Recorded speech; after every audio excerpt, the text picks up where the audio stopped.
How a ridiculous wooden horse hid a tunnel for months.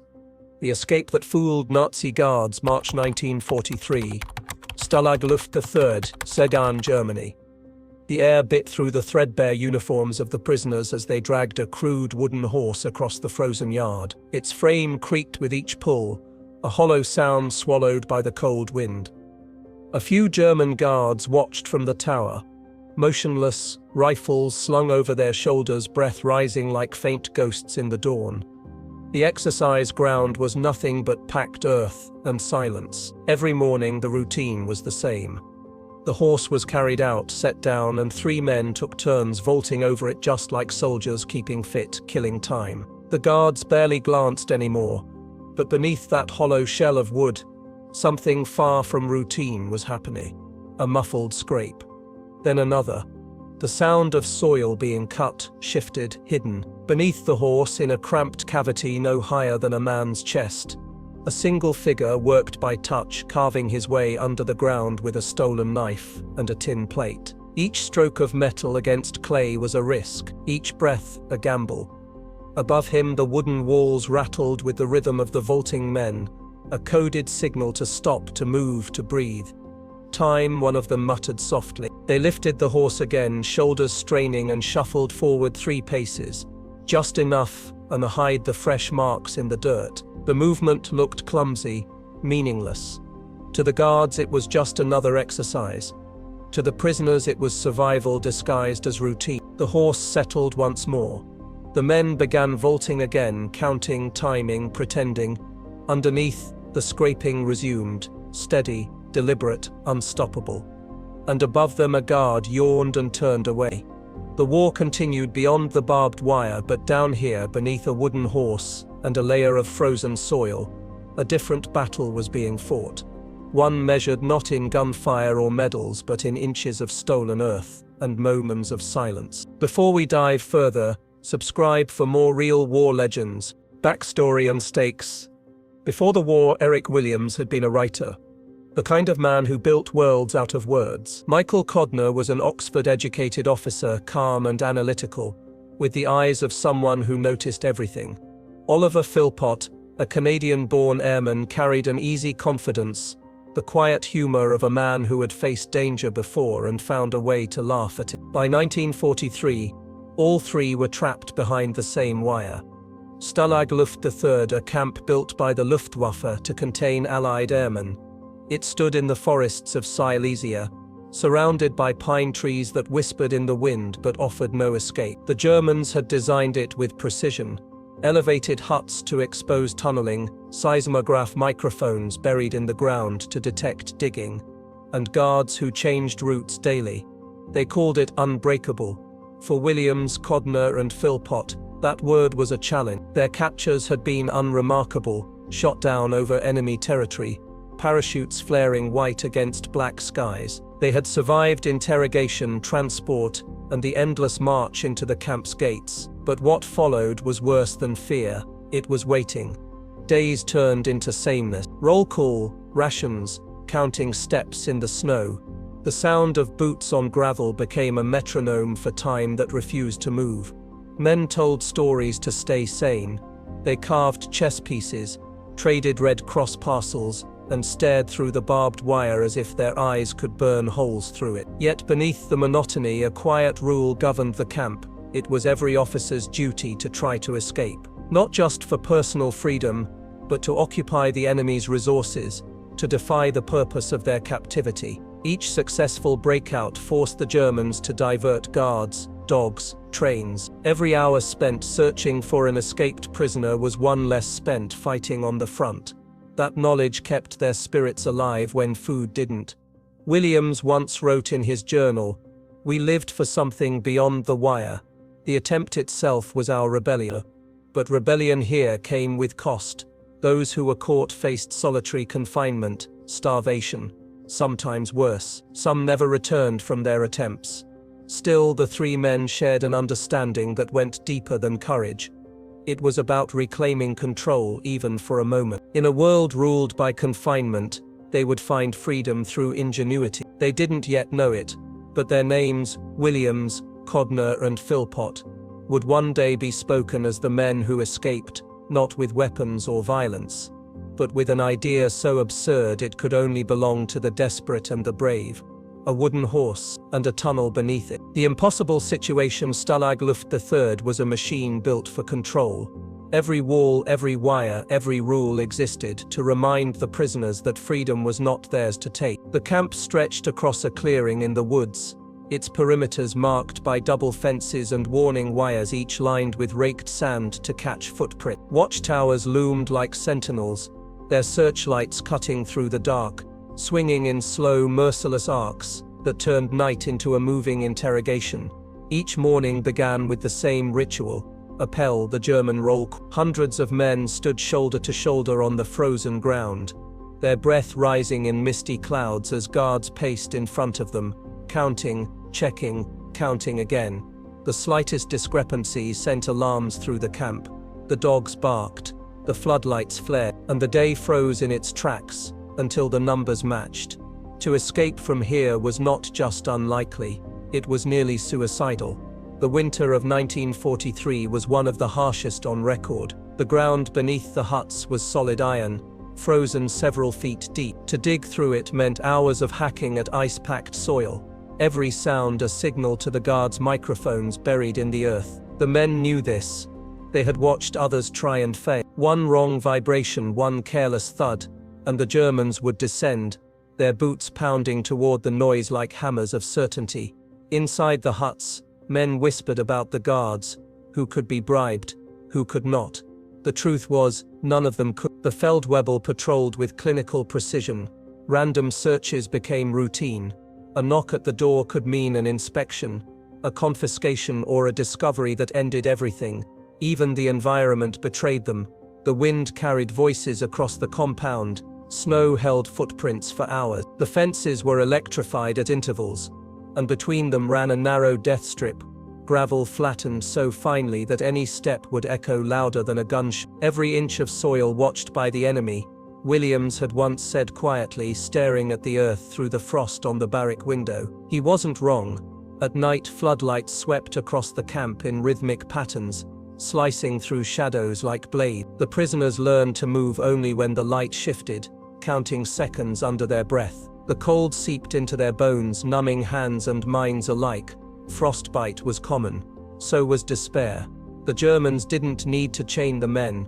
The system itself was the chain. And yet somewhere beneath that frozen silence, a plan was forming, not in defiance of the camp's precision, but hidden inside it, because if every inch of soil was being watched, then perhaps the only way to dig was to make them look away. Quick pause.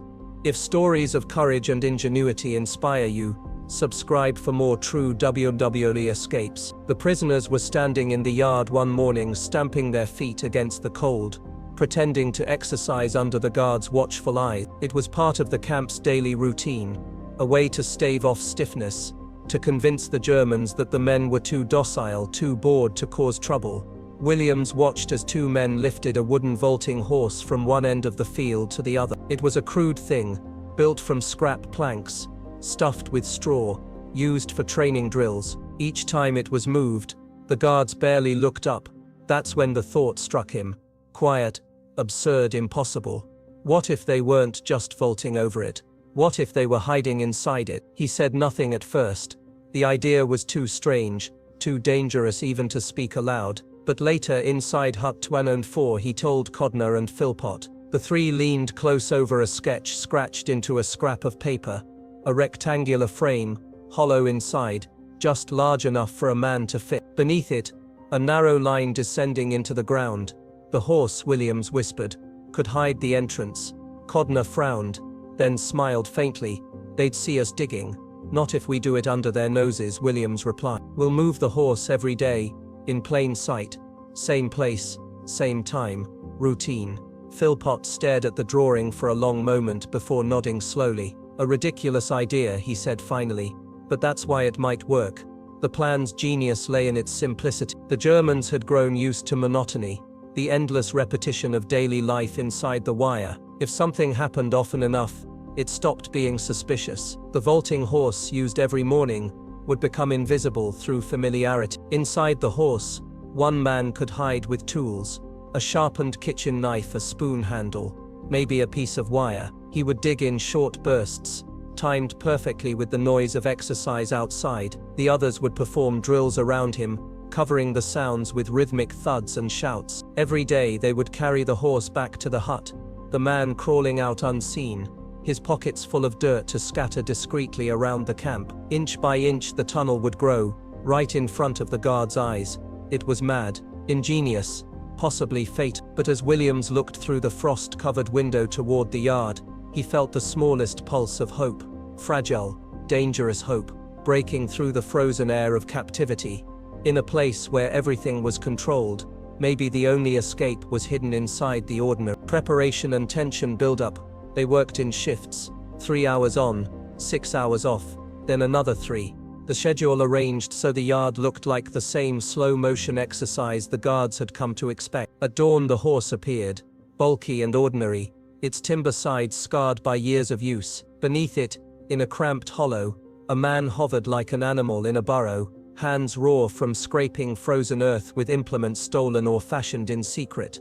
Tools were scarce. A table knife from a Red Cross parcel, the hollowed handle of a broom, a spoon with its bowl hammered flat. They filed edges on a stone and wrapped the handles in cloth to protect their palms. Each small instrument mattered more than a ration of bread. When one broke, someone swore quietly and another man stayed an extra hour that night to make good the loss with a splintered nail and a strip of tin. Soil had to be hidden. At first they stuffed dirt into pockets and walked casually across the compound at dusk, dropping pellets of earth into hollows in the ground where the guards' boots would later crush it flat. Socks became wheelbarrows. Men packed mud into their cotton and tied the tops, then sun-baked the lumps under clothing, until the camp dust blended the color. Others slipped soil into the layers of straw in the horse itself. A practiced glance here, a casual cough there, and the dirt vanished into 100 small lies.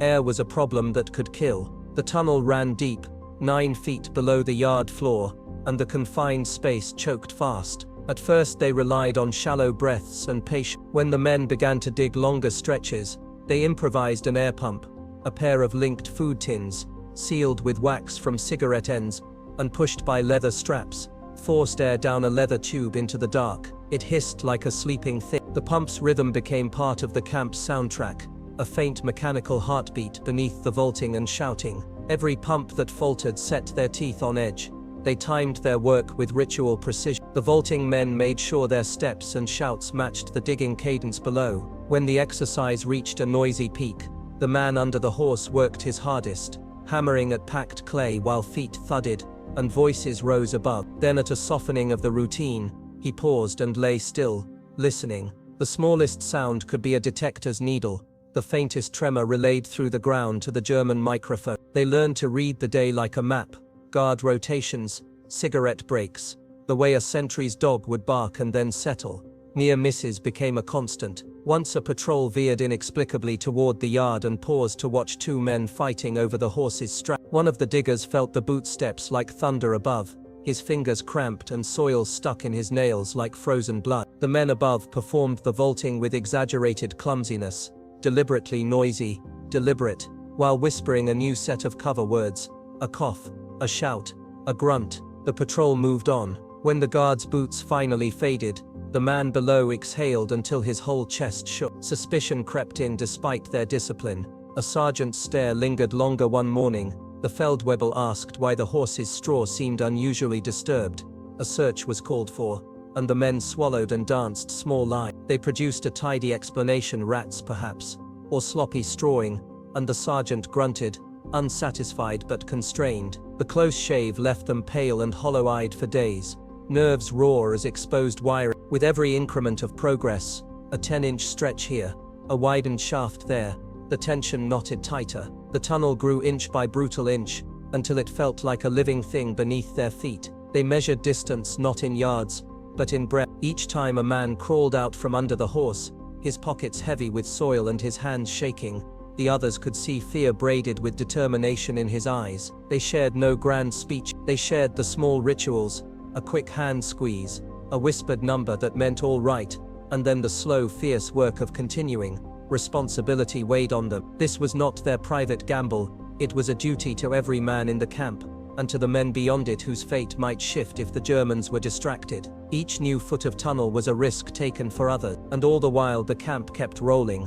Appel, rations, sport, roll call, the ordinary performed like a mask over the extraordinary effort below. The tension was a living thing, claustrophobic, electric, and always one careless noise away from being extinguished. The escape attempt. December nights came early and blackened the yard into a single flat field. The tunnel was finished, roughly 35 feet from the entry beneath the horse to the farthest shaft, carved out by hands that had learned to count by sand and breath. It lay 9 feet under the earth, a narrow throat of clay and sweat that swallowed torchlight and spat out mud-streaked bodies at the far end. For weeks the plan had been practice.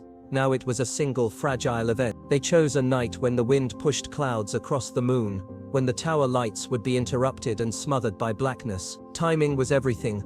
A brief lull in the patrol schedule put the usual guard rotation a few minutes late, and those minutes would decide everything. The horse was carried out as always, its hollow belly hiding the man who would make the final push. Above, men vaulted and laughed, a practiced, ugly laugh that would muffle the softer sounds below. One by one, men who had volunteered for the first wave slid into the. Each man moved with a single-mindedness that left no room for fear to slow him.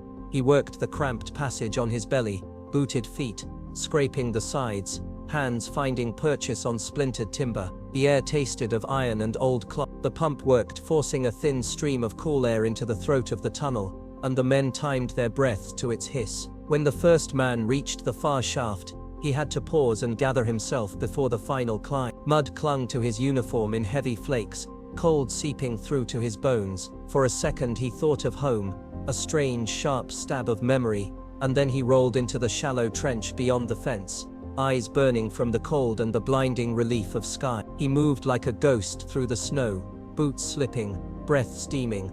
They had planned the exit route, across the frozen field, a gap in the outer wire where the horse's removal had always left a crease, and then through a narrow strip of scrub that knew the footprints of no patrolling guard. The men were not dressed for travel. They wrapped themselves in stolen civilian coats and donned caps that might pass for local laborers. Each step beyond the compound was taken with the sense of moving off a cliff. One misstep, one cough, one barking dog could end it. The guard rotation faltered in the way they had predicted. A cigarette break miscounted, a sentry delayed at his post, and the gap widened by minutes. Those minutes were a vacuum that held the world. Inside the tunnel, the remaining men crept forward. Feet slid on frozen clay, a pipe broke and sent a small shower of dirt raining down like soft bullets. Someone hissed. Silence re-snapped over them like a hand. The escape did not feel cinematic. It felt tactile and filthy, hands prying at splintered wood, knees cut by jagged edges, lungs burning. They crawled in single file, each man's shoulder brushing the next, the skin of their arms rippling under the strain. When a man finally pushed out beyond the final shaft, the cold hit him like an accusation. Snowflakes landed on his lashes and clung, and he lay for a moment listening, for dogs, for shouts, for the unmistakable roar of boots. There were moments when the plan unspooled. A rope used to hoist the last man snapped. He fell back into the trench with a curse, mud flying across his face. A guard's torch beam swept the yard and lingered at the horse for heart-stopping seconds. Above, the vaulting men had to change rhythm mid-exercise, to lay down a heavier cadence of stomps and yells, to force the light onward. The man under the horse felt every second like a lifetime. He could feel the guard's boots through the floorboards as if the whole camp were a beast breathing on him. Some did not get past. A few were frozen halfway out by fear or a sudden cramp. They curled into themselves and waited for the moment to come again. Others slipped out and ran toward cover, ghosts in patched clothing. Philpot, who had always kept humor as a shield, moved with the cold-faced focus of a man who had rehearsed this escape until it was muscle memory. Williams moved like someone who had to prove the idea, and in proving it, to reclaim a small piece of himself. The first mile beyond the compound was the cruelest. The men had to keep moving, to alter their gait, to avoid the telltale stride of an Allied soldier. They folded caps low. They joined groups of late-night refugees heading toward a rail yard. They swapped whispered stories with strangers to buy a place on a train. They cheated fate by being ordinary. Inside the camp, chaos broke hours later. Count discrepancies, frantic searches, dogs unchained and tearing snow. The Germans discovered the empty horse, and finally, the shallow By then several men were miles away breathing fog into a night that held the promise of something like freedom. For those who reached the next town, help was a cold, complicated thing, a sympathetic civilian, a false identity bought with stolen marks, a train ticket purchased in trembling silence. Even success was threaded with loss.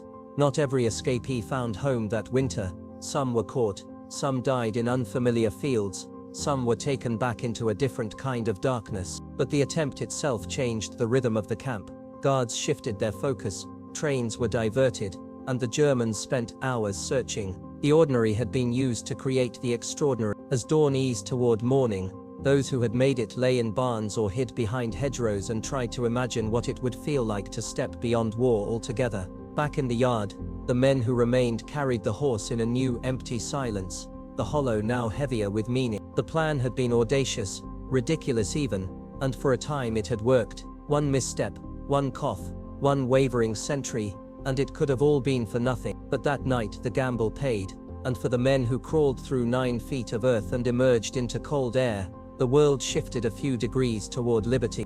Crisis point near failure. The tunnel had felt alive for weeks. A narrow, breathing thing that seemed to tighten when it sensed fear. That night it nearly turned on them. Philpot was in front, pushing forward inch by inch through the mud-black darkness. Behind him, Williams and Codner passed soil back through the shaft, their lungs scraping for air. The pump's faint hiss was their heartbeat. Then it stopped. The silence hit like an explosion. The air turned thick and metallic, pressing down on their throats. "Pump's gone," Williams whispered, voice rough and dry. No answer. Just the sound of dirt settling. Every breath burned colder. Then crack. The shovel snapped. The sound raced through the tunnel like thunder. Above them, boots scraped against frozen gravel.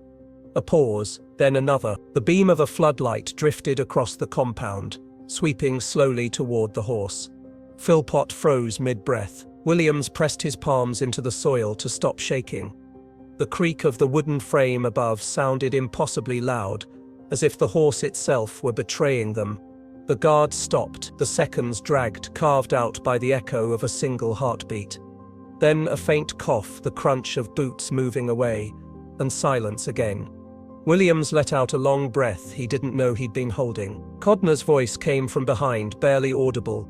"We keep going." But the soil had changed, looser now. The tunnel walls sweating moisture. Williams pushed forward and felt the earth sag beneath his elbows. A groan rippled through the clay, then a sudden rush, dirt collapsing, biting at his ribs. He jammed his arm upward, holding the ceiling by sheer instinct. Codner clawed at the wall behind him, moving faster, whispering through clenched teeth. The tunnel held, barely, when the air pump coughed back to life. A thin breath of oxygen slid into the void. The men gasped like drowning sailors. For a moment nobody moved. Then Williams laughed once, quietly, a sound half relief, half disbelief. They had been inches from death, buried under their own ambition. The tunnel's wooden ribs trembled under their touch. They knew now that it wouldn't forgive another mistake. From this point on, every sound, every motion, every breath had to be perfect. The wooden horse above them stood silent, cold and still. But beneath it, the war was being fought one heartbeat at a time. Quick reminder, still watching. Help others discover these forgotten heroes. Like and share to keep their memory alive. He pushed himself up and rolled into the snow, chest heaving. The sky was black velvet, the camp behind them glowing faintly under floodlights. Williams and Codner followed seconds later, crawling out like ghosts from a grave. They didn't speak. They didn't. For the first time in months, there was space above them. Real sky, not the low ceiling of Earth. But freedom was fragile. Discovery would mean death. They slipped into the tray line, brushing snow from their face. Each wore a rough disguise, patched civilian coats, caps, and the forged papers that Philpot had risked everything to prepare. Their English accents were masked by silence. The only sound was the steady crunch of boots and the hiss of snow. The first night was endless. They trudged through pine woods, avoiding roads, moving by the faint shimmer of moonlight. Every gust of wind sounded like pursuit. At dawn they reached a railway siding where freight trains waited. Coal smoke drifted low, sweet and suffocating. They found one headed west, climbed into an empty wagon, and lay hidden among crates. Days blurred into hunger and exhaustion. The trio traveled across Germany disguised as laborers, surviving on cold bread and courage. When questioned, Philpot spoke in fluent French. Williams stayed silent, nodding when needed. They passed checkpoints, crossed rivers, and spent nights in barns shared with strangers who never asked questions. Weeks later, the group split. Philpot took a separate route north, hoping to reach the coast. Williams and Codner pressed on toward Denmark, following a network of sympathizers connected to the underground. By January 1944, the two stood on the Danish shore. Beneath a moonless sky, they climbed aboard a fishing boat hidden under nets. As the engine coughed to life, they looked back toward the faint horizon, toward Germany, toward the camp that had caged them. Hours later, Sweden appeared through the mist, faint lights flickering over calm black water. They had done it. Philpot wasn't so lucky. Captured near Lübeck, he survived weeks of interrogation but never betrayed his friends. All three lived through the war. Their tale, the wooden horse escape, became legend, not for glory, but for quiet defiance. They proved that even in the darkest prison, imagination could carve a path to freedom, one handful of earth at a time. Aftermath and historical context. When the Germans finally discovered the tunnel beneath the horse, it was weeks too late. The passage lay empty, damp, narrow, and silent, its wooden supports splintered by time. The guards stared in disbelief at how close freedom had been to their boots every single morning. They had watched the exercise daily, even laughed at its absurd repetition, never realizing that just beneath the surface, three men had been clawing their way out of captivity. The escape became legend across Allied camps. Prisoners at Stalag Luft III whispered the story like a hymn, of the men who used routine as camouflage and audacity as a weapon. The wooden horse escape, as it came to be known, was soon recognized by British intelligence as one of the most ingenious breakouts of the entire war. It required no explosives, no violence, only precision, courage, and the relentless belief that the ordinary could conceal the extraordinary.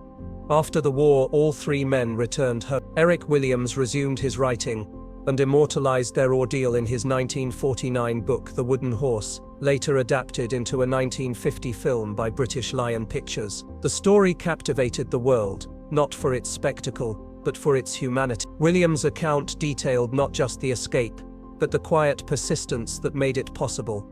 Michael Codner and Oliver Philpot also rejoined the Royal Air Force. Codner continued to serve until the late 1950s. Philpot, who had endured capture again after his brief freedom, later became a diplomat, proof that survival itself could be a lifelong act of courage. The Germans, according to post-war archives and Imperial War Museum records, never truly understood how they had been deceived. Their microphones, guards, and dogs, all rendered blind by routine. The escape didn't just mock the system, it exposed its flaw, the inability to see brilliance disguised as boredom. Today, fragments of that story are preserved at the Imperial War Museum in London, and in BBC wartime archives, relics of a moment when imagination broke through steel and stone. It remains a study in human resolve, often cited in military training as an example of ingenuity under confinement. The wooden horse itself was destroyed long ago, but its idea endures, a testament that even in the coldest prisons,